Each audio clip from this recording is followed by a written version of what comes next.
Conselho Ministro aprova projeto de resolução governo com o mecanismo coordenação e o processo de adesão Timor-Leste à ASEAN.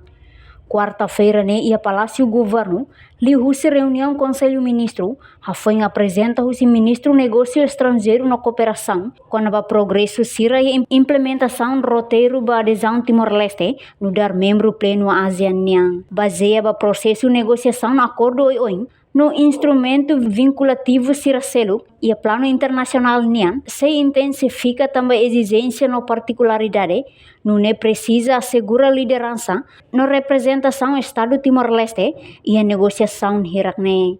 Resolução governo estabelece a criação de um grupo de trabalho técnico CIRA, onde acompanha Pilar Tolu, a comunicação política na segurança comunidade sociocultural, na comunidade econômica, onde adere à ASEAN. Portanto, o objetivo é medida idane, atua assegura concretização efetiva, o compromisso nebe assume ona, ba adesão plena ASEAN.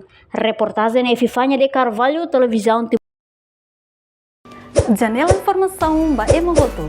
Atua tem informação atual dia clio, kita haluha, haneham botão subscribe, like, halo comentário no faixa tutang ba media social hoto.